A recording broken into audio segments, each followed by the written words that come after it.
School, Karen and Amber. They're going to lead us in the flag salute and read the land acknowledgement.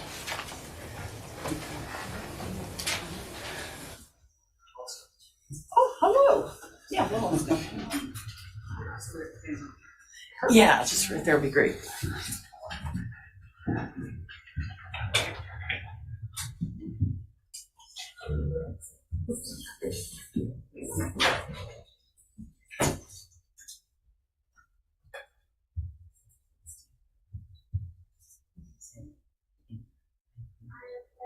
Allegiance to the flag of the United States of America and to the republic for which it stands, one nation, under God, indivisible, with liberty and justice for all.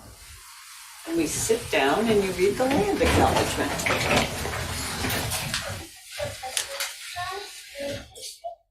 Acknowledges that we gather on the unceded ancestral homelands of the Ramaytush, Ohlone people. As guests, we humbly extend our gratitude to the Ramaytush, Ohlone elders and community. We recognize that we benefit from living and working on their traditional homeland, and we affirm their sovereign rights as First Peoples. As original stewards of this land, the Ramaytush only understand the interconnectedness of all things and the importance of maintaining harmony with nature. Likewise, the Pacifica School District commits to teaching our school community how to be responsible stewards of this land.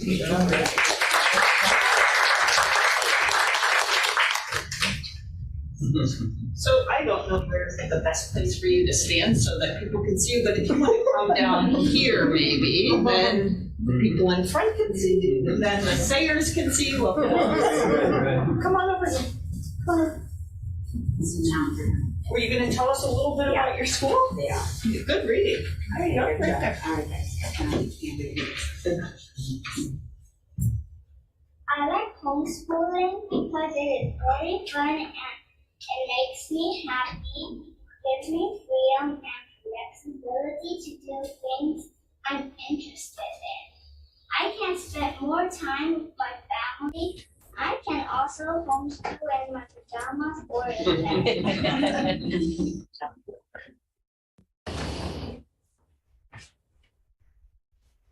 I like homeschool because it's fun. For example, if I'm good at that subject, I can learn faster. If I don't understand that subject, I can spend more time on it. I can live where I want. If I am camping or I'm going on a trip, I can bring some work to do on the trip. The homeschool program Pacifica introduced me lots of new books and she gives me different homework. My favorite homework is history and science. On morning meetings, we sometimes play games or teacher reads to us.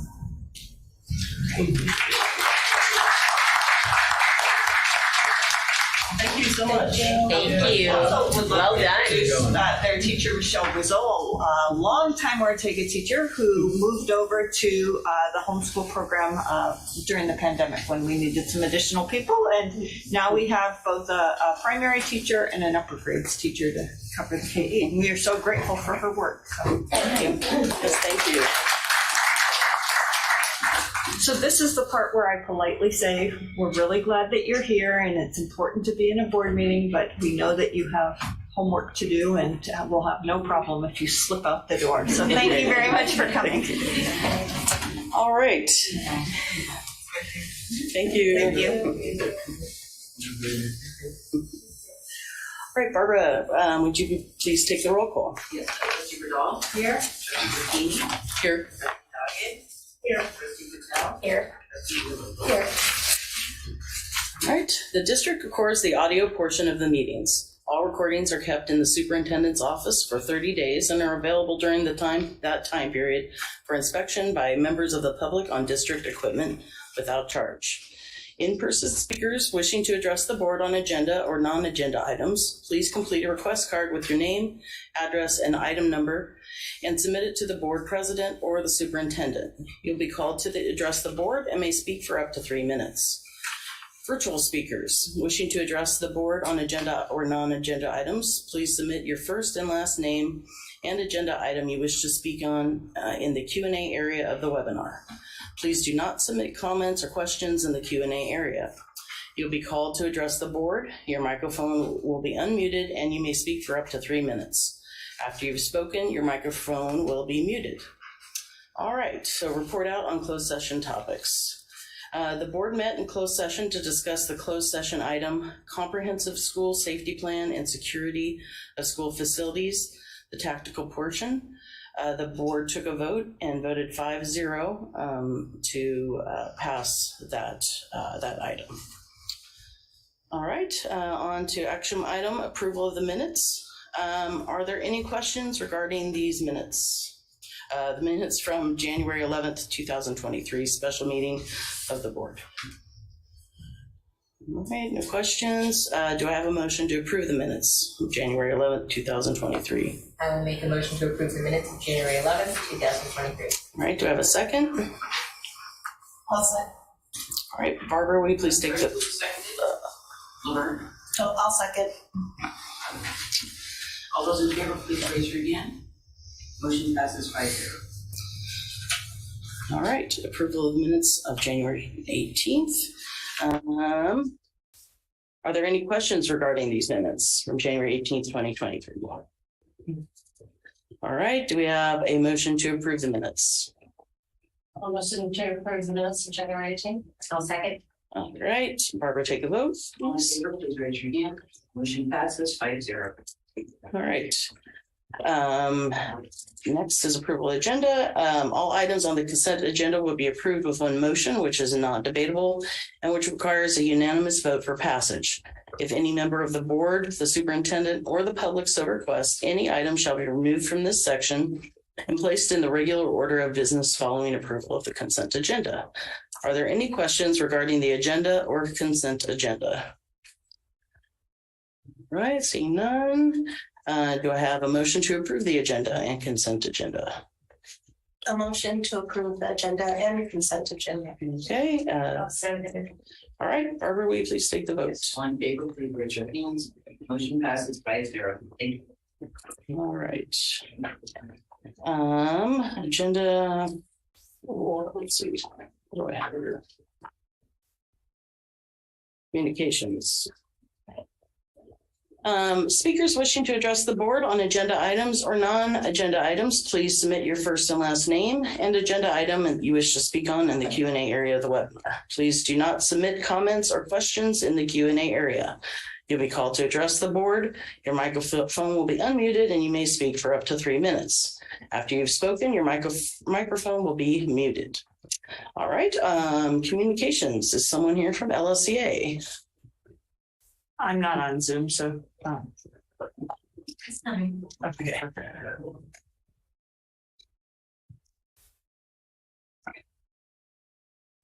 Hello. Hi. Hold on. Are we there? Okay. Now I need to find my speech. I put it on the computer. All right. Or, I mean, I speak off the cuff all the time, right? LSCA met at the bargaining table with the district today. Many topics from both sunshine proposals were discussed, including site-based decision-making, teacher in charge, hours, and class size. Sharing of information and brainstorming was the theme of the day. Work is still needed on all topics. At our union meeting last week, members were anxious about what they had been hearing about class sizes, potential collapsing classes, awkward grade level combos, and reassignments. We promptly reached out to Carla to coordinate a meeting to share concerns of our membership. We welcome John as Director of Student Services and Heather as Superintendent to have a working conversation to share these concerns and seek clarifications. We met today with Carla and John, and we are grateful for their time and communication and commitment to continue to problem solve and seek solutions. Recently, LSCA reached out to the district to create a partnership with us to encourage members to attend CTA-sponsored workshops. The workshops focus on supporting our members and their mental health. As I'm sure you are well aware, teaching isn't the easiest job right now and definitely takes a toll on our mental health. LSCA and PSD partnered together to compensate members in order to encourage them to attend these meetings. I'm happy to report 24 of our members attended today. Thank you, PSD, for partnering with us. Our next negotiation session is March 8th. We look forward to continued work together. Thank you. Thanks, Megan. All right, thank you. All right, our next speaker from CSCA. Hello, my name is Nicole Sayers and I'm the president of CSCA. Tonight, I would like to welcome Rachel Loud, our new sustainability coordinator at Cabrillo School. It's a grant-funded program and we're happy to have her. And I know her, so it's good.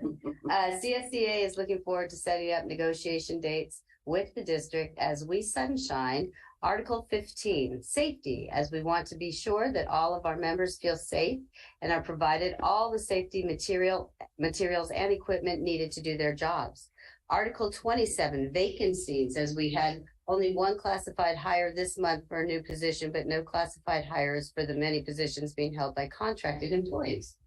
And as always, we look forward to negotiating Article 10, compensation, as we are very pleased that CSCA was able to negotiate with the district a 7% wage increase last year, and we hope that the district will continue to work with us as we move forward in providing our members with wages that enhance their lives and continue to close the gap between our district and neighboring districts' higher wages. Thank you for your time.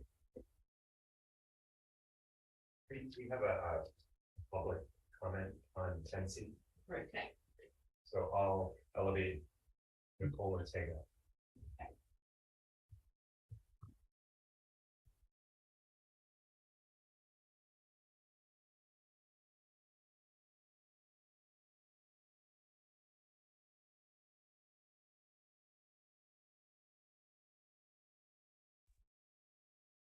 Nicole, can you hear us? Did we also want to do video on Nicole?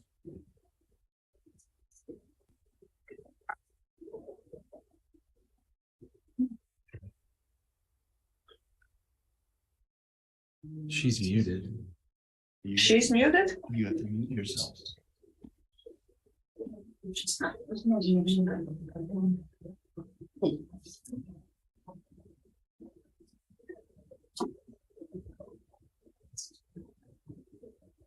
Maybe we should ask her one more time.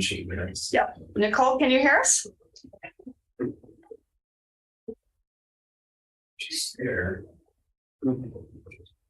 She Tennessee, she wanted to comment. It was she wanted to comment on Tennessee. Okay, Tennessee's Right now. Right one. Nicole, can you hear us? She can hear me. We can't hear you. Are you muted? She says I can hear. How about you turn up the TV? We could hear Megan though. That's a thing.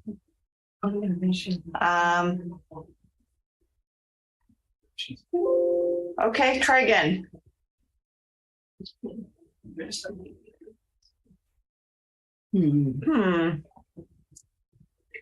All right. She's muted, but I don't see any signal in their mic. Yeah, we don't see any signal in your mic.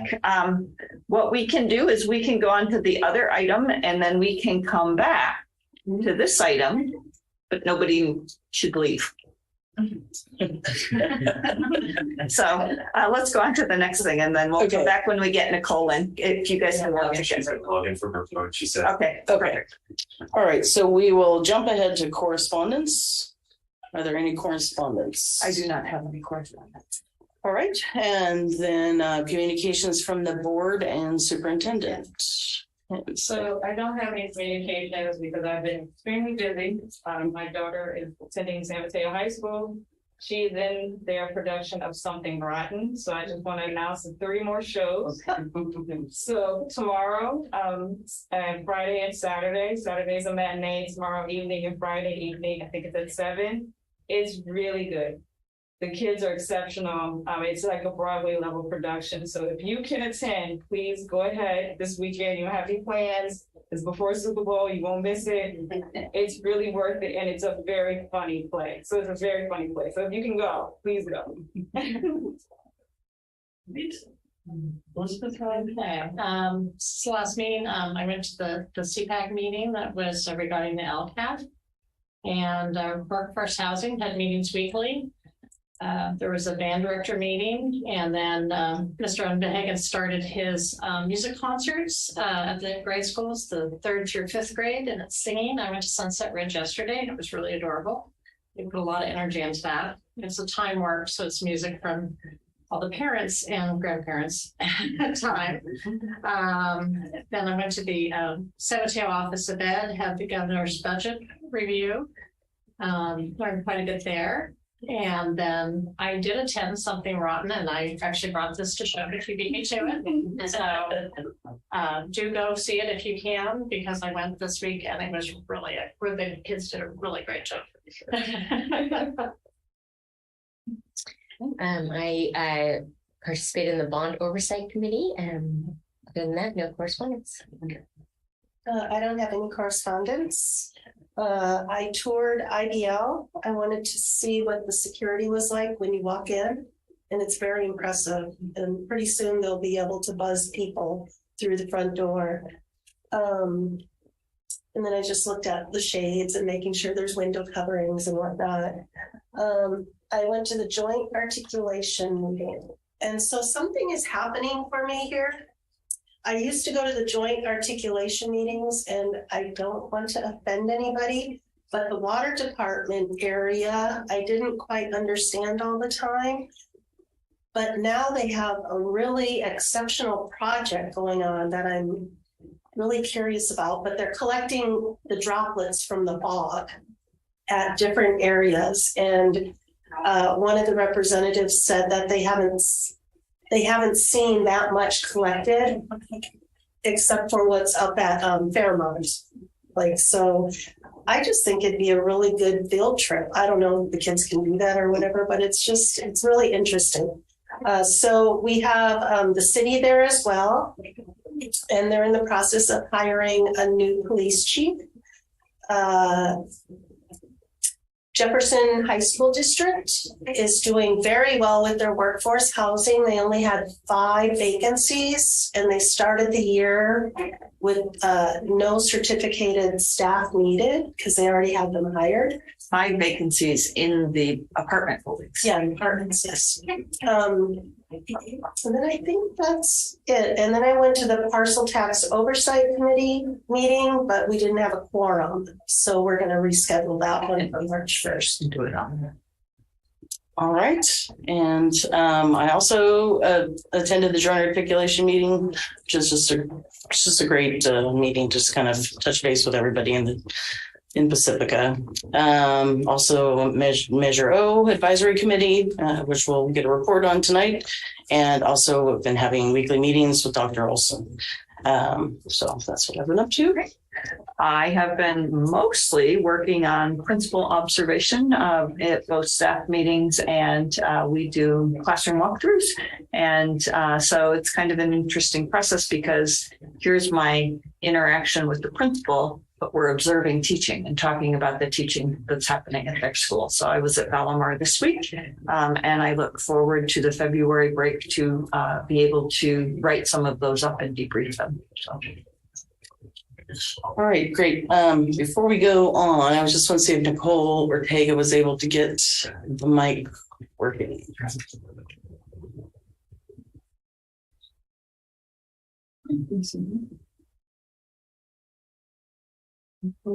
She's not in the. She's not back on.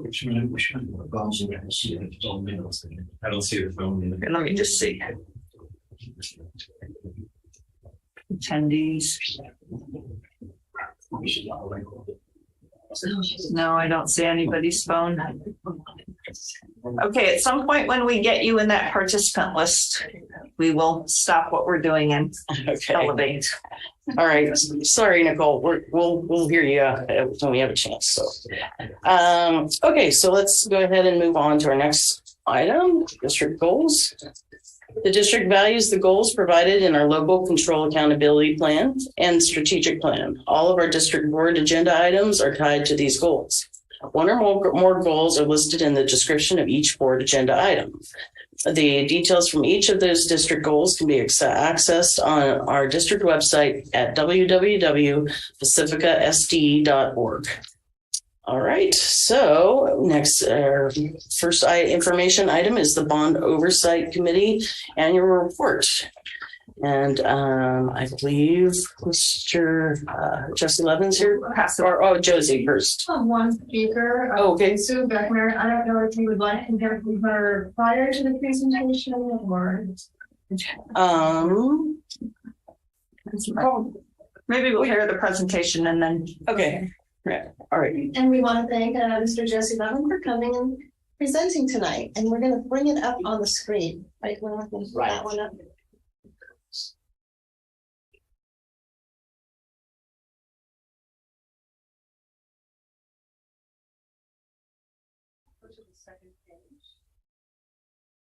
Sure. Yeah. I'm just gonna go through it quickly. Shall I start? Yes. Okay. Thanks so much for having me. I'm gonna report out. It's right on the screen. You can't read that? We can't read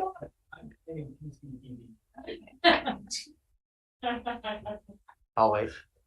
Okay, Dr. Levin, take it away. Okay. So thanks so much. This report of the school district Independent Citizens Oversight Committee is based on the progress update that was provided to us last Wednesday, February 1st by CC Meng, the project manager. And she presented the bond projects with the bid costs and budgets and pictures. And I'm just going to give you a quick summary of all of the excellent progress that the district has made, spending our bond dollars well. And I'm just going to go down the list pretty quickly here. There's been carpet replacements done at 3 sites, outdoor improvements at 4 sites, roof replacement at 3 sites. There have been new playground and miscellaneous outdoor improvements. There's also been a campus-wide lock set replacement with new up-to-date locks that are engineered much better for rekeying. And then finally, there have been school facilities improvements, just general, at virtually all of the sites. The spending amounts that were provided to us were quite transparent. So if you're interested, I suggest you can read through the report. There are a couple of charts that we provided for you. In summary, though, the about 44% of the bond money has been spent or is committed to projects that are in progress, while there are about 56% of the funds remain. And I'm not going to go into the detail, but there's a second pie chart there that really breaks it out into what's been spent and what hasn't yet been spent for 3 different areas. One is construction that is not technology related. The other is for soft costs. Those are costs that are devoted to project design or the administration of and management of the bond spending. And then finally, the third big bucket is technology. So I invite you to look at the pie chart there, and it gives a real detailed breakout. So just in conclusion, our review of the expenditure reports provided by the district really confirms that the bond proceeds have been spent in accordance with the purposes set forth in the Measure O, which are listed in the report, in the agenda item report.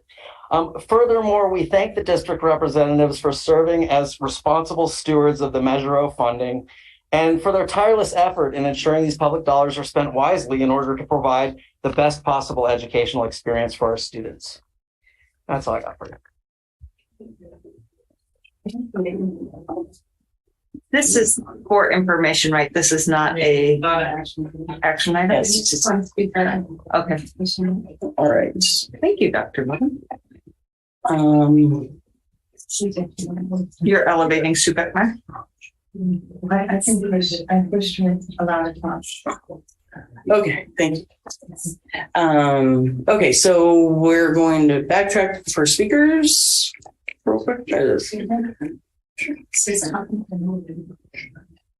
So we have elevated her. Okay. There she is. Hi, Sue Beckmeyer. Hello, am I elevated? You are elevated, nice and loud. Right on. So thanks so much for giving me a minute. I did want to ask a couple of questions, specifically, my focus, of course, being the libraries. One thing I want to let you know is there was some surprise, frankly, with two of our schools that didn't realize their libraries were going to be recarpeted this summer. I've known Cabrillo was going to be done for a long time, but we're asking for a meeting. Basically, we would like to have a meeting. We met with Christy today. She's our library supervisor and all of that.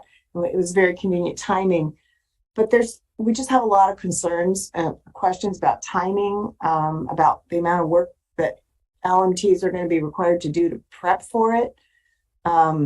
And what the general timelines are.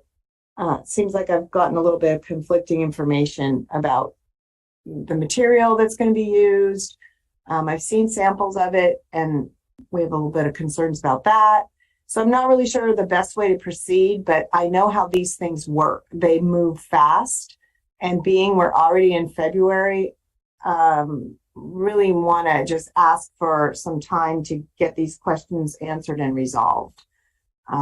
So that's pretty much that. And then just in terms of the report that was just given, it looks like if I read the document correctly, there's $25 million ish left to be allocated. I'm not sure if I read that right, but another concern that I'm just going to raise is we had a meeting in October, I think it was, a Cabrillo school staff meeting to talk about bond projects, and we haven't really heard of feedback on what is the status of the new building. Is it happening? Is it not? We knew that the cost, construction costs, materials costs, and everything has gone up astronomically, but it leaves us wondering, where are we with that? And in terms of going back to carpet, it seems like some areas are getting recarpeted and some are not. It's not clear to us if the office is scheduled to get recarpeted. The school office, is the office going to be moved? There was that possibility. And then we have some classrooms that were not converted to the rubber floors, but they also haven't been scheduled for recarpeting that we know of. So it's just some questions like that, and not really clear on where to go to get them answered. So I just thought I'd raise it now since it was on the agenda. As I said, I know these things can move really, really quickly, and I didn't want to lose the opportunity to raise those issues. That's it. Thanks. Great. Thank you. Did Nicole make it back? Oh, how about Nicole Ortega? Yeah, she showed up. She's I actually wonder if we should finish this just one thing, but let's get Nicole Ortega since we're struggling with that one. She's in. Yeah. Yeah, we got time. The timer had an issue, but I think I'm there. We were small, so I'll throw the 3 fingers. So I think I got it. Get you now? Yep. Hello. Hi, Nicole. Hi, Nicole. Hi, I'm sorry about earlier. I was trying to log in from a Chromebook, a district Chromebook, but it wouldn't let my audio work. So Thank you for hearing me. Good evening, trustees, superintendent, cabinet, and those in attendance in person. I am proud to make this announcement on behalf of our classified school employees, Chapter 128. The Above and Beyond project is something that we started doing last year. And our goal of this project is to just recognize those employees that go above and beyond. And I am very proud to announce that our recipients for February 2023 are Nicole Sayers and Frank T. Nicole Sayers is our lead behaviorist and our chapter president. She consistently goes above and beyond for our students, for our chapter, and for all classified employees. Honorable mention goes to her husband, Patrick Sayers, who supports our chapter and members alongside his wife. Frank T. is one of our senior maintenance workers and our chapter's first vice president. Frank's dedication to our district, our staff and students, and our chapter brothers and sisters always goes above and beyond without fail. We are very fortunate to have such strong and dedicated people leading our union and watching out for all of us. We are very grateful for the leadership, care, kindness, and support that they show to us every day. We appreciate you both more than words can express. Thank you. Thanks, Nicole. Good, Thank you. That was great. Wait, you can't leave. You have another item on the agenda. You're the next in terms of the sunshining. Right? There you go. Good job. So, yeah, let's just finish it. One item. So, this is not an action item, right? The No, just for your information. And so we'd like to thank Dr. Levin for he actually offered to write the report, and so nice for you to write the report and to present. Appreciate it. Thank you very much. Thank you. Yeah. All right, this is the most bizarre board meeting that we've had because we also made a mistake in not reporting out on the special closed session, which was we've adjourned the special closed session. The board met in closed session for a special session and no decisions were made during that time. It's just out of true transparency. It's because I've received more than a few. Is there a board meeting tonight?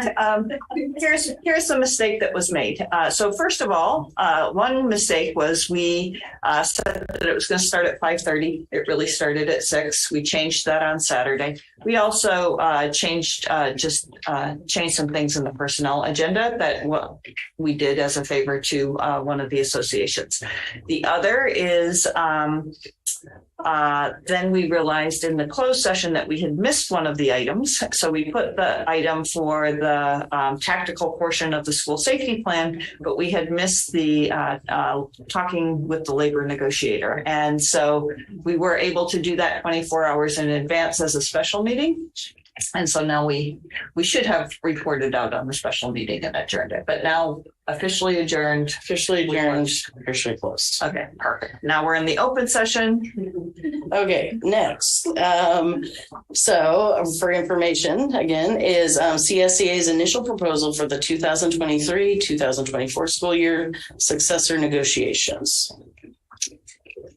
And I want to thank our CSEA and its chapter 128 for the initial proposal for 23-24 school year successor negotiations, which she did at the beginning of the meeting already. So thank you so much. Would you like to speak to your? I don't think that's that. Okay, perfect. They're in the board items. So. Okay. So compensation safety.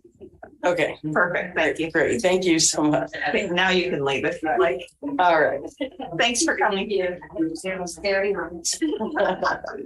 Okay, the next one is a discussion and action item. We've got the comprehensive school safety plans, non-tactical. John Bartow. Yes, thank you. Good evening, Board of Trustees. So a little bit of background on this item. California Ed Code requires every K-12 school to develop and maintain a comprehensive school safety plan.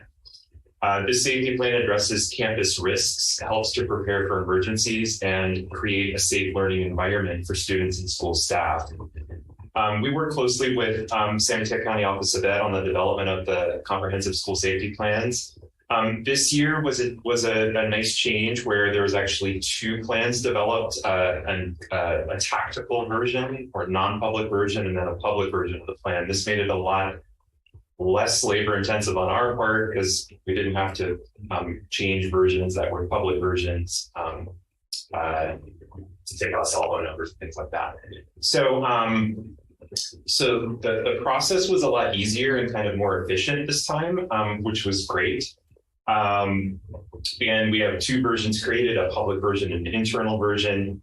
The comprehensive school safety plans are really the foundation is San Mateo County's Big Five, immediate action emergency response for schools. And just as a reminder, the Big Five: shelter in place, drop, cover, and hold on, secure campus, lockdown, barricade, and evacuation. So those are woven into the different safety procedures in the plans.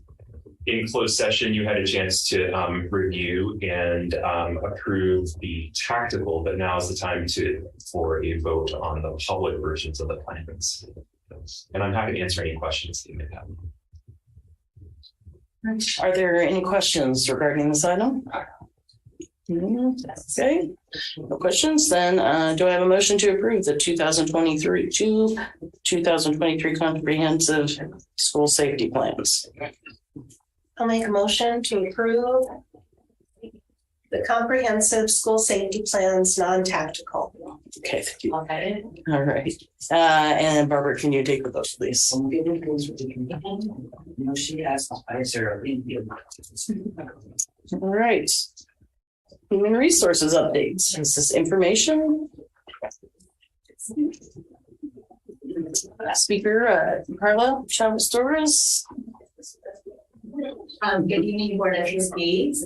Today I present a mid-year update. We will share information on current staffing of certificated positions, an update on incentives to recruit special education teachers, a certificated substitute update, planning for 23-24 school year, including the update of our seniority list and a current vacancy postings. Our previous HR update earlier this year focused on HR goals and presented information on demographics of our students, staff in the 21-2 school year, as well as plan strategies to recruit and retain a diverse workforce. Our HR goals continue to examine personal assumptions, values, and beliefs to address recruitment and retention efforts of a diverse workforce with various cultural assets and promote equitable practices. We continue to use professional expectations and standards for all employees to guide, monitor, and support employees' efforts in continuous improvement of their job knowledge and performance. And we continue to set clear working agreements that support sharing of problems, practices, and results within a safe and supportive work environment for district office departments, school sites, and our labor partners. And today we did have a negotiating day with LSEA. Here we do have current school site certificated positions information for you. On the left-hand side is our school sites. Then we have our number of students, and this is current as of January 2023.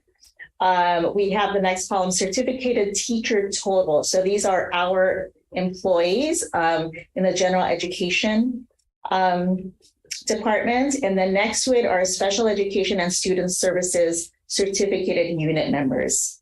And then right next to it is the number of contracted certificated unit members. This is important because we have these positions as open positions on EdJoin. So we are looking concurrently for certificated employees to work in our school district to fill these positions. The next column shows total certificated positions. And then the last column shows how many certificated unit members are interns or have waivers. So we have a total of 8. And most of them are interns, so they are in programs with partner universities. And the next one are priorities for hiring based on unavailability of credentialed teachers. So we do have 8 of them. And this is according to Board Policy 4112.2 and Ed Code 44225.7. So every year we do approve a declaration of need for fully qualified educators. The last one we had was at the public board meeting in May of 2022 for this school year. So in May of 2023, we'll do one for 23-24.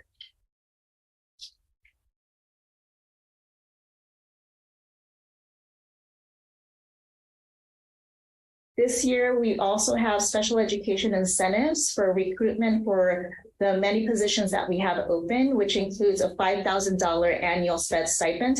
And this will be the first recruitment season that we're able to offer this and to really showcase it. We also have a memorandum of understanding with LSEA regarding the reimbursement of tuition to obtain a special ed credential for teachers that would like to be interns. We also have a partnership, an active partnership with San Francisco State University Special Education Department for interns. They did a special informational session early in January for our employees. And we're trying to build a Pacifica School District pipeline of future special education credentialed teachers. And then we are also seeking additional recruitment opportunities for teachers. We have two fairs that are coming up, one with San Mateo County Office of Ed and one at San Francisco State University.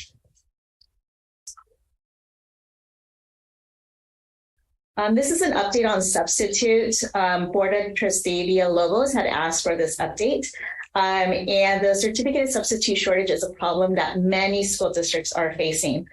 Some good news is that we do have an MOU with LSEA regarding substituting during preparation period and additional students due to substitute unavailability. And another good news is California Teaching Commission has lifted the basic skills requirement from January to June of 2023. Thus, it becomes easier to become a certificated substitute teacher with a bachelor's degree. So please encourage anybody that would like to be a substitute to just contact us or apply. And some certificated substitute information is that it is a very fluid nature. It comes and it goes. So currently we have 37 current certificated substitutes that are active. But of those 37, only 13 are consistent substitutes that continuously sub for our school districts. 4 of our 6 schools have a regular one-day roving substitute. 1 of our 6 schools have a regular 2-day roving substitute. These roving substitutes support meetings such as SSTs, 504s, or IEPs. 12 substitutes have left in the last 8 months. 5 of those were hired by Pacifica School District as a teacher. And then more information about hiring certificated substitutes is 48 applied to be certificated substitute teachers in the last 2 school years. And then 10 of the 48 were student teachers in our PSD classrooms. And here's a snapshot regarding certificated substitutes from the beginning of the school year to January 11th. 625 days were filled by certificated substitutes. 178 days where position vacancies were filled by certificated substitutes. And 177 days were unfilled due to lack of certificated substitutes. And I have a breakdown of what those 177 days were unfilled. 68 were sick days, 28 COVID SB 95, 14 FMLA, 5 bereavement, 25 personal necessity, and 7 were conference workshops. So just wanted to give you a little bit of more detail of the days that were unfilled.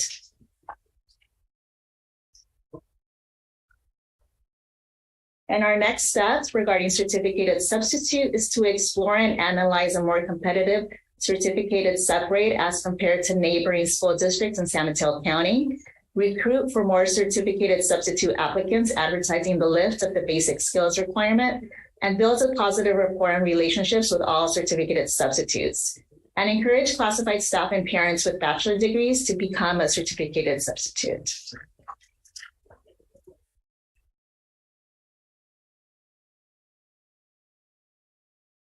We've also started planning for 23-24. These are a few things that we've done. We put in place the early notice incentive for certificated employees. So if we were notified by January 31st, they received $1,000. We received 10 notices, 2 retirements, and 8 resignations. So that helps us in planning for those open positions. We've had principal planning meetings where we've talked about 23-24 projected enrollment and staffing and budget, and also their SIPSAs. We've also sent out certificated and classified seniority list verification to all our employees in the certificated unit membership and the classified unit membership. And it is recruitment season. And so we have many postings at this time. We are positioning for a notification of release of management employees whose services shall not be required. We are positioning for notifications of release of certificated temporary employees and or non-reelections of probationary employees. And we are positioning for anticipated classified layoffs due to lack of funds and our lack of work. And we will be bringing this to the March 8th board meeting. And if you have any questions, I'd love to answer them.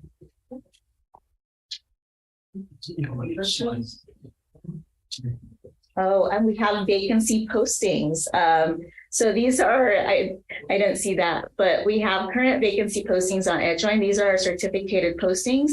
But since then, we've posted additional. So we're the special day class teacher pool, school psychologist pool, speech language pathologist pool, all the special education pools, we've been more specific. So we've listed how many positions are needed at what school. So now if you look on EdJoin, you will see more specificity around that.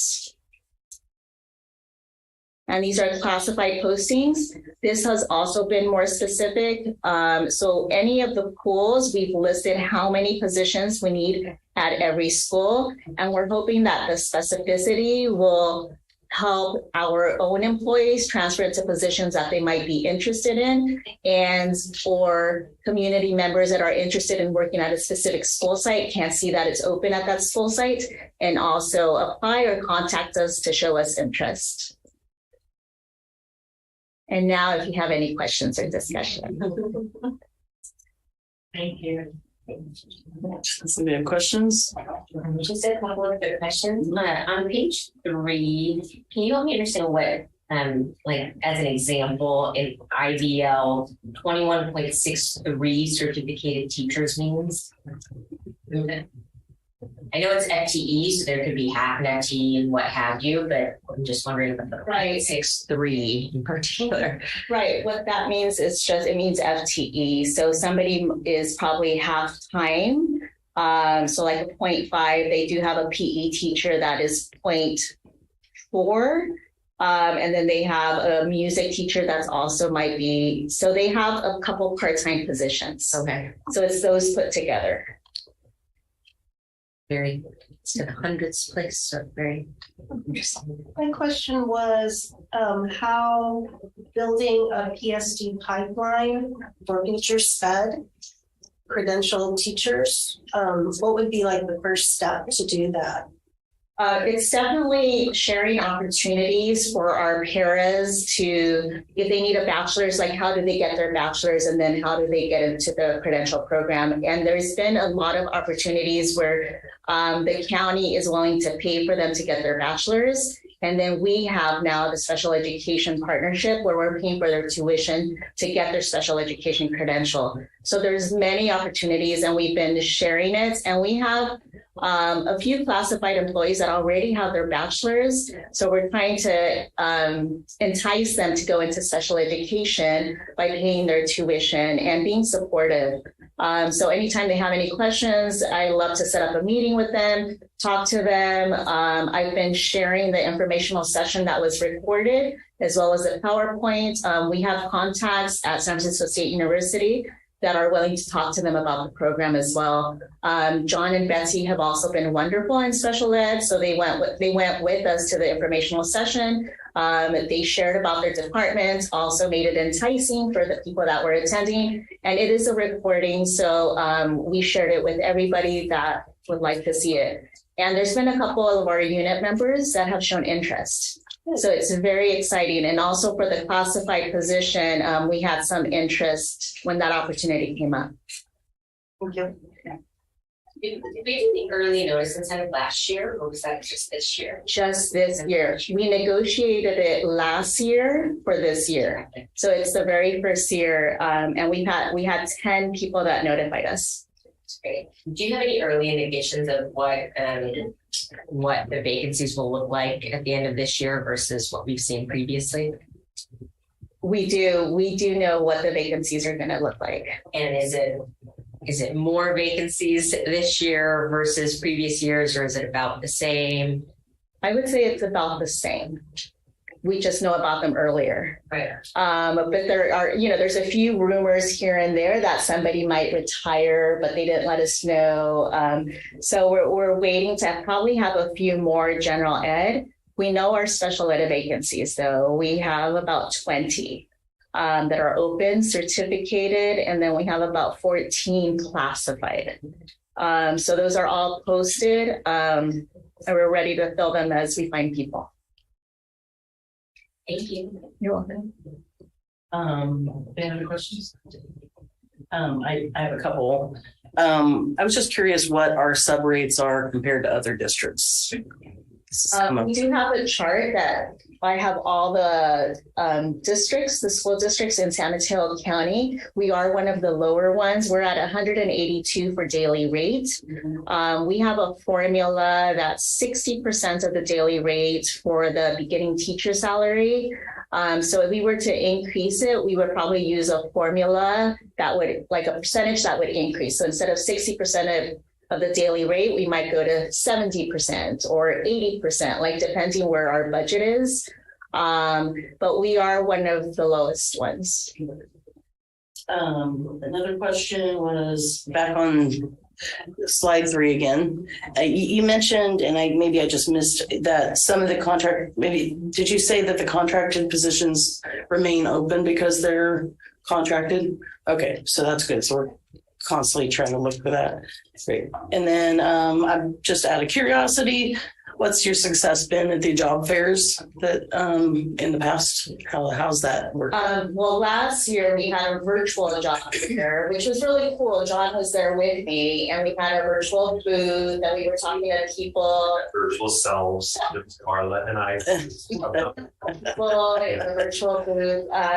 It was nice, and we had quite a few people that were interested. But this time it's going to be in person. So I think we'll have even more, especially showcasing what we can offer, all our incentives. So we're hoping to really show that off and recruit. And today we had a negotiating day with LSEA, and they've been sharing by word of mouth, just like what a great place it is to work here, which is really nice, right? And so people have been sending me resumes of people they know and contact information. And so they haven't even applied yet, but I'm getting like resumes and emails. And so I'm like, let's set up a meeting. I'd love to meet you, and meanwhile, you can apply here, and they send them the link. So I think our community is really trying to help with the hiring. That's great. Okay, any other questions? I was just wondering if we put those out in the newsletters, or like that you're having a job fair, if they go out to the PTO newsletters. Yeah, we can put that. We have a hiring flyer, a recruitment flyer that they put out there, and it has like a scan code they can scan, and it goes directly to the positions. But I think when I get the flyer for the recruitment fairs, we can send those out too. Yeah. Okay, any other questions? Very good presentation. Yeah, thank you. All right, so next is the CSBA Delegate Assembly election. It's an action item. Okay, so at the California School Boards Association, the delegates, 280 delegates all over the state, come together from 21 regions, and it's our opportunity to vote for the members of sub-region 5B. There are 3 candidates, and we get 3 votes. So may I recommend or ask you to consider voting for Heather Hopkins of Las Lomitas, Greg Land of San Mateo Union High School District, and Kalima Salyudin of Jefferson Union High School District. So 3 votes, 3 candidates. So one. Shall we vote for? Okay. I guess we cast our vote, and I think we would cast for all 3. Okay. Unless there's someone you'd like to take off of there. Okay, are there any questions or comments before we do that? We can vouch for Linda Sullivan. Yeah. He's a hard worker and very dedicated. And her kids are graduates of the Pacifica School District. Anything else? Okay, so then would someone like to make a motion to vote for all three of these candidates? I'll make the motion to vote. Or to make the delegate assembly election, vote for all three candidates. Thank you. All right, and Barbara, would you please take the vote? All in favor, please raise your hand. Motion passes 5-0. All right. Let's see, next is the board policy updates. Okay, it seems like January was long ago. That does seem like such a long time ago, but we didn't finish in the time that we were together. If somebody could put the presentation up, I'll start with that. And then I've asked Carla to also do if we're talking about a particular policy, to bring that one up.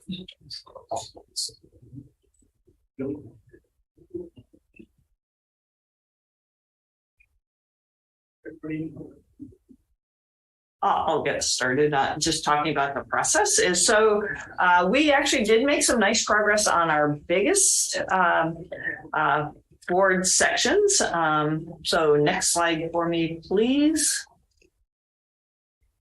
All right, so in the work study, we finished the 3,000s, the 4,000s personnel, 5,000 students, 6,000s instruction.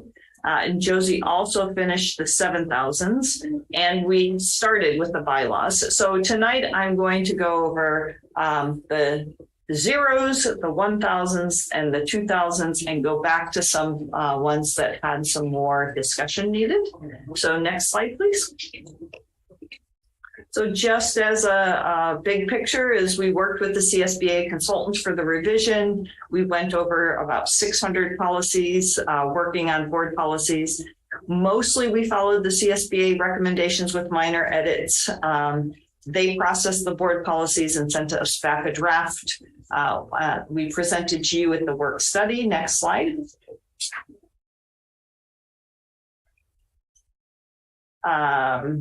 We'll keep going on that one. I can't believe I missed that one. I wonder, I think you might be in the wrong presentation. It's the one that's 23.2. So in the regular meeting, okay, there's another one called 23.2. It was on the agenda, but it was there's two in that one. So PSD, no. Okay, let's go over to the next one.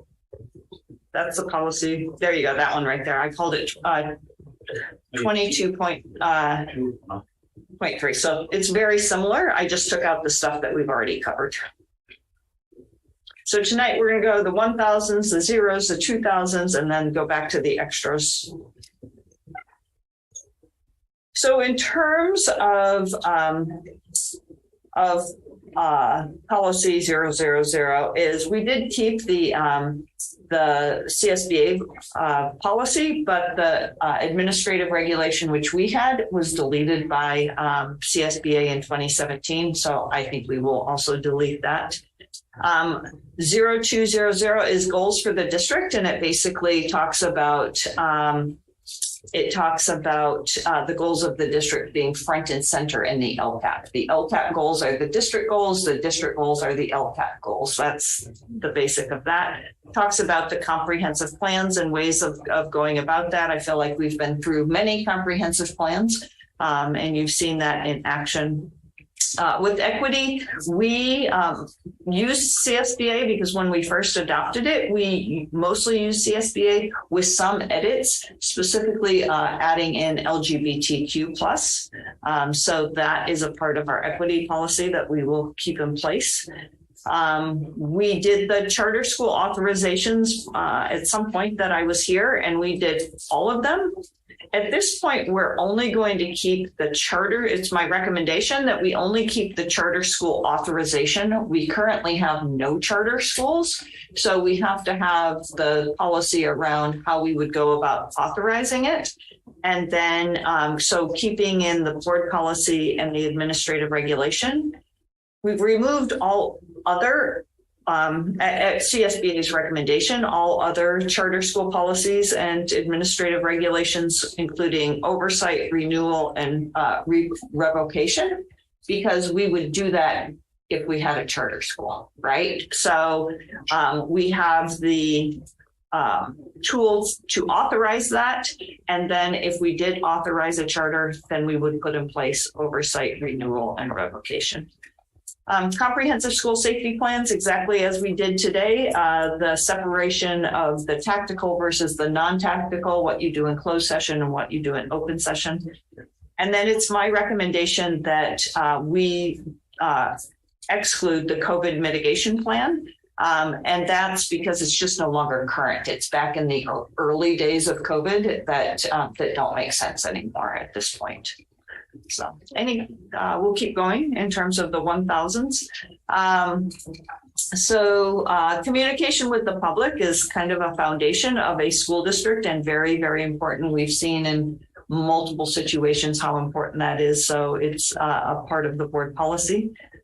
District and school websites, what needs to be on each website and sometimes where they need to be. For example, the board agenda needs to be on the front page that you can reach directly. So there's still some work that our district needs to do in that, but we will use the CSBA update on that one. And then the other one I brought out was volunteer assistance. And we're going to use the district. It's very similar to CSBA, but there are just a couple of things that we have in that is when we have volunteer drivers, we ask for a criminal Department of Justice fingerprinting. And so for two groups of volunteers, one volunteer drivers, and those volunteers that spend significant time along with students. That makes sense to have them have criminal backgrounds.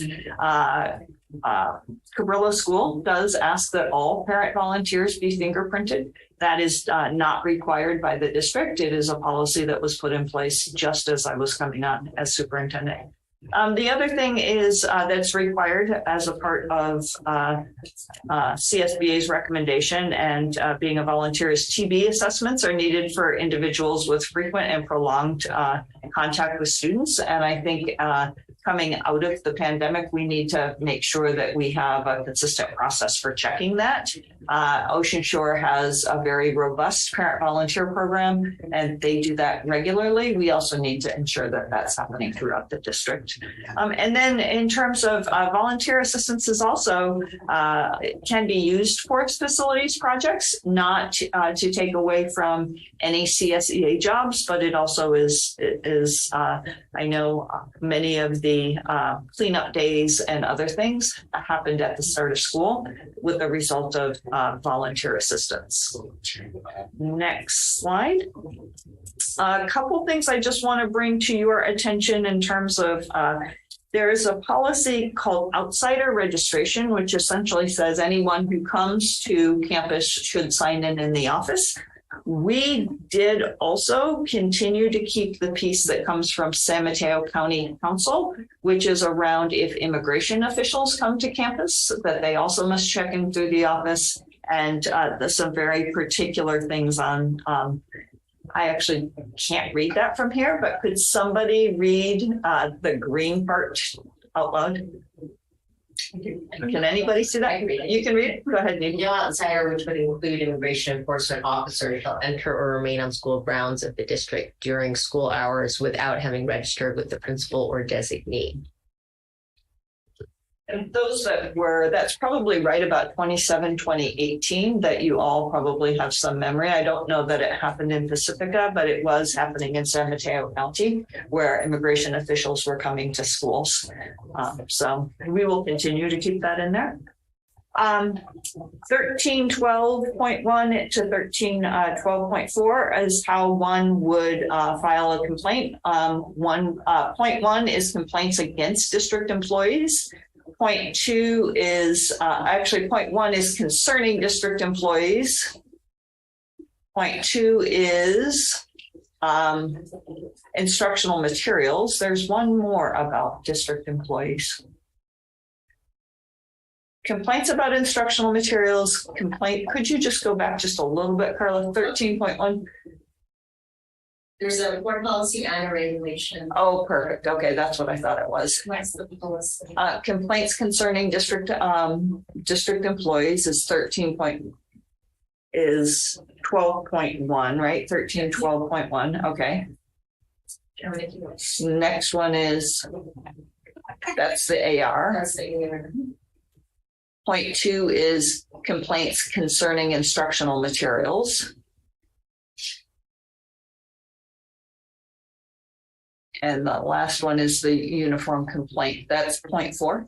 Boy, I really can't. Point three. I really can't see those from here. And then that uniform complaint process. So it's just what we have seen. What we have seen is just being very clear about what the process is very helpful to families. And there just needs to be a process to go through when people aren't getting what they need. Okay. 1313 is civility. At the time that we were redoing this, doing the board policies, not necessarily in the Pacifica School District School Board, but all over the country, we've seen things heat up in a way that it really challenges the ability for trustees and staff to do their work. So in terms of civility throughout our school district is how we treat each other. 1321, solicitation of funds from and by students. And we see that all the time in the newsletters that we get. Just a couple of things is that our policy says no door-to-door sales. That's not allowed for our students. And then no student should be made to feel uncomfortable or pressured to provide funds. And we just have to be careful when you think about things as a contest or let's do this. There are lots of people that either can't do that or lots of people that, they can have a grandparent write the check for that. And so we have to recognize that our primary job in education is educating all students and not raising funds. So we do always have to kind of remind ourselves for that. And then I put 1330 on there for use of school facilities, and that one spells out how you would consider the calculating the school fees. And it is something that we're going to have to do. I know that I just took a look at local fees and I just took a look at local fees and we are way under. We recognize that our fields needed some time catching up, but we're not even in the same ballpark. And so when I see other school districts charging much more than we do, it is probably time to relook at what those fees are. And in the policy, it spells out how you might consider that. Okay, 2000s, I think you'll be familiar with these. Just bringing to your attention the superintendent recruitment and selection process, as well as the superintendent's contract. The most important piece around that superintendent's contract is that when you do hire a superintendent, that the final vote on that contract happens in public. And so you can have discussions and negotiations in closed session, but when it comes time to finally approve the contract, that happens in public. Okay.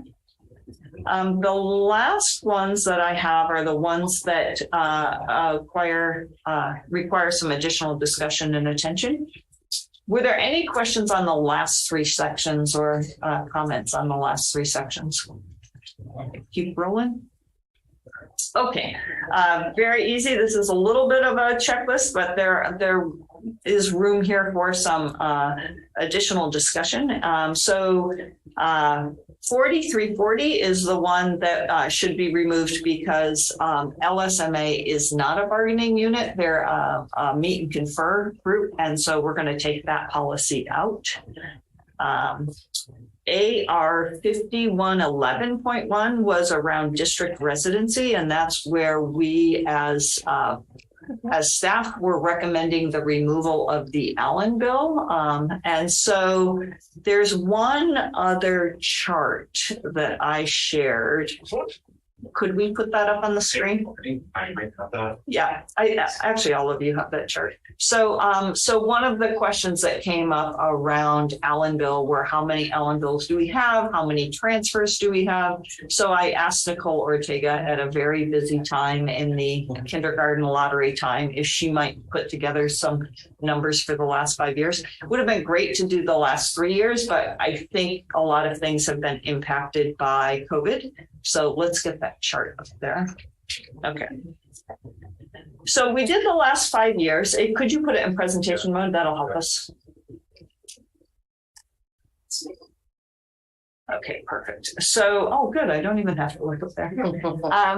So if we look at interdistrict transfers, we do a little bit less than 150 a year, with 124 and 117 the last 2 years. In 2018-19, we denied 7 of those.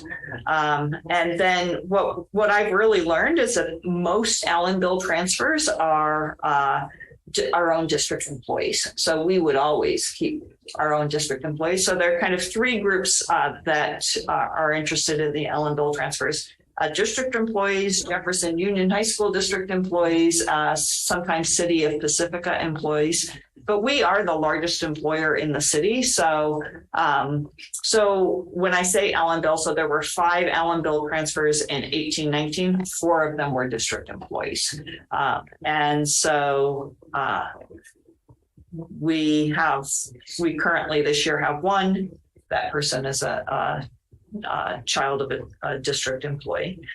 We have only, when we talk about regular interdistrict transfers, and that's just, somebody comes in and says, I live in another city, my district has released me to attend your school district, could we please come in? And we have denied very few, and we've recognized the power of the county appeal system because when we do deny, people have appealed. We've learned a lot from that. Of the denials that happened, there were a couple just simply because we didn't provide the program that they were requesting. Like, for example, requesting distance learning. This year, we don't offer distance learning, right? We do offer the homeschool program, but we don't offer distance learning. So the denials, we don't have very many of them. We did do a revocation, and that was for a very severe disciplinary behavior situation. So, but we have only done 1 of those in the 5 years that I've been here. So that's just some background information on the Allen bill. And so if the Allen bill were not there, the district employees, they would go into this interdistrict transfer process. Yes. And so they would have to reapply every year because it's a 1 year. Yeah. It's a 1 year, right? In general, we don't ever take that away. Like, we all promise, and we could. One of the things that is that we don't take that away in terms of yes, they do have to reapply every year, but we keep it going. If we've promised it to them, it's till the end of that school year. So if, for example, they're going to Sunset Ridge, it's till the end of 5th grade, then they would apply for a 6th grade, and that would be until the end of their 6th grade. Okay, let's go back to the discussion items.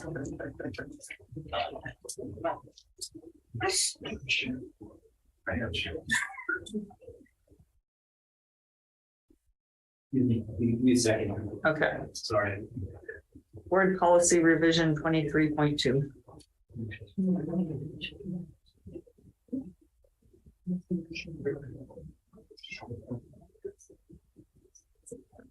Okay, so going on to policy 5116.1, that's our intra-district enrollment. I'm actually going to pull that one out of there. That's to us, that's the foundation of our all students can go to all schools in Pacifica and that process. And while we want to put in the parts of CSBA that are updated, I'm not completely confident that we also captured all of the pieces around the very specific ways that we do our lottery. And so we're very transparent about it. I'm going to ask that we pull that one out separate and that John and I would work with Gina Beltramo, our lawyer, during that February break, just to make sure that everything is matching. Policy 5144, where Eagle Eyes Villalobos saw that there was something about high school in there, so we just need to pull those things up. Security cameras, we're in campus security, as we talked about that. I found that in there, both around what we do with the data in terms of the recordings that they wouldn't be held on there, but also the other piece of that is when it could be monitored, and only under very specific situations or threats could it be monitored, and that we wouldn't give access to it unless there was a really significant legal threat on that one. So that's important information about security cameras. And then Trustee Patel asked about cybersecurity, some of the things that came out about CSBA. And we don't have a particular policy on cybersecurity. The pieces where it is adjacent is around retention of student and staff data. The other piece is, what was I going to say? Oh, I was going in to answer that question with a slide, and I recognized that I wasn't really talking about policies anymore. I was talking more about practices. And I think we had to respond to a grand jury request. So we have definitely some very specific answers that I will put in confidential communications with you, and then we could most likely find some time. I think we would probably discuss it in closed session as opposed to open session, I think. But we do not have a specific cybersecurity policy, but also CSBA does not have a recommendation on there. I do think that we will very likely see those in the upcoming updates, because at CSBA, it was one of the hottest topics, and people were very concerned about that. So the bulk of these policies, these 600 policies, this just gets us caught up, current. But then we have in December a set of policies came out, and then in March a set of policies that would come out. My dream, although I think it may be ambitious knowing the large amount of work that you all have to do, we definitely want to get through the December ones as a group. Half of our cabinet has not been a part of this process. Barbara's not done this process together. So I definitely want us to get through the December ones. It'd be great to get the March ones. Maybe we get them done in June, but it would be great to have those done so that when the new superintendent comes in, that they don't have to play catch up in any way. So what I would ask, if you can go to the next slide, is so the question is we're going to pull out the one around intra-district transfer, probably bring that back to you separately in April, because that one as a district is the one that absolutely has to be correct. But the next steps that I have is, so discussion tonight, then would you be prepared and comfortable to move forward in approval of this bulk? And what date sounds right to you in terms of the work that you have to do to prepare for that? Would it be better to do it on March 8th is a big, typically human resources budget heavy meeting. That will be a long meeting. You could just approve the policies, like it doesn't need to be a lot of discussion. or March 29th, which is going to be probably very heavy on the superintendent search. You'll have an hour in closed session and at least an hour in open session. So I defer to you for both discussion and thoughts about approval. Can I ask a question or make a comment about policy, the one you want to pull, 5116.1? Have we ever thought of lowering the full-time status of the employees to part-time? Yeah, I actually wanted to go back and look at what our agreement with LSEA, because I do think that there was something in there that was 0.8. Yeah, or with all of the staff, because I'm just thinking if we're trying to recruit CSEA employees. Most of them are only part-time jobs. You know, if they're coming from Daly City or San Francisco or somewhere else, you know, would it help if that's actually a very good point. Could go to school here? Okay, we'll look at that. That's a great idea. Any thoughts? I mean, I guess I will reiterate my my support for continuing the Allen bill in our policies. I know in practice we may say that we'll continue to approve every year employees, students, and what have you.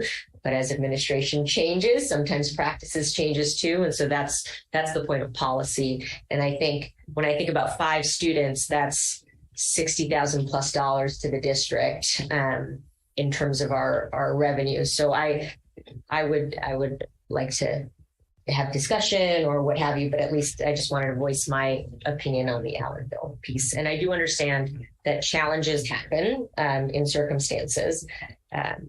But I think the policy is an important one to continue. So would we need to have that discussion before we think of approving everything as a bunch? Yeah, I mean, I don't that either. We can do one of two things. We can approve it as a bunch, meaning that if you all directed me to change that policy, then I could change it so that it went out as a bunch. Or we can do what we're doing with the intra-district transfer one and pull that one out. That probably might be the simplest, most straightforward one that gets a vote on its own and the rest of them get approval. I mean, I personally think if we were going to pull those two for discussion at a later time, that we would probably be ready to move forward and vote on March 8th, just to kind of get us past this. Now, I don't know when we can have the discussion on those 2 items, but yeah, but maybe that's April, right? Like that seems to be. But I don't know. That's my thought. I don't know. What do you guys feel? I think that's right. Okay. We'll try that on the 8th. Thank you very much. Okay, I think the next thing is future agenda items. Let's call that up. All right, future agenda items. I can't believe it. It's not even 9. Oh my gosh. All right, let me get to future agenda items. Jesse, leaving so early. Bye, Jesse. Thank you. Good night. All right. That was nice of him to stay. Okay, excuse me while I'm.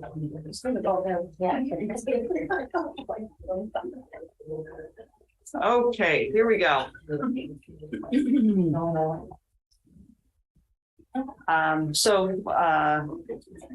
March 8th, here's what we're talking about. Josie is going to have a second interim report. We hope to have a parcel tax committee report.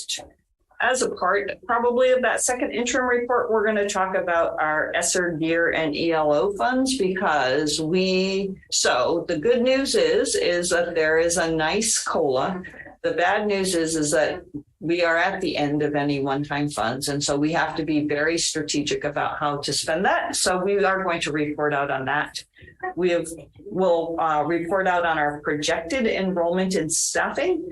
we are going to send out a enrollment survey just to verify people's enrollment coming back. So when we come back in February, asking people to verify their enrollment, we probably won't be able to give you that detailed level, but just based on what we know now and getting our staffing on that.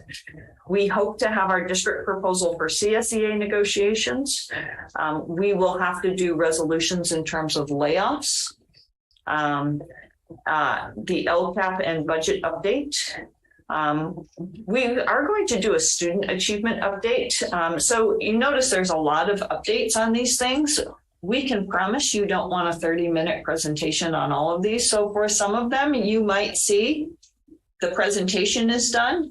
And it may, because we want to make sure that the meetings are meaningful in terms of, but not that they're not marathons. So we may say the presentation was in the agenda. Are there any questions? Okay, if there are certain things that you feel like Linda and I are working together in terms of putting that agenda together, this is the hardest time of the year because the meetings could be really, really long. And we saw from the one when we were talking to the superintendent search firm is that we get to a point where we're no longer that good. So that's going to be a long meeting. We will have a lot of updates, but they may just be the update was in the board agenda. Do you have any questions? Trying to be very efficient with our time. Then on the 29th is really the second superintendent search board meeting where there'll be some closed session and some open session. We're going to do a report out on reading instruction in Pacifica School District, K-5 adoption. We'll do a report out on the lotteries. We've held the 6th grade lottery. We are going to do the TK and K lottery at the end of next week. And then again, some more reports where we'll have a school climate update. We will be doing some instructional materials purchase. We're looking at buying a phonics program as well as a science materials. And then if we do the approval of the board policy, we'll do that on the 8th. And then those two policies that we brought out, more likely we will get to in April. Are there any other requests? Not a new request, but on the March 8th, if we could go through the student achievement presentation, that would be great. Okay. And then we will work as a cabinet to keep our presentations short and tight. So, all right. Thank you very much for your work. Any other questions or anything? Okay. We will adjourn our meeting at 8:27 p.m.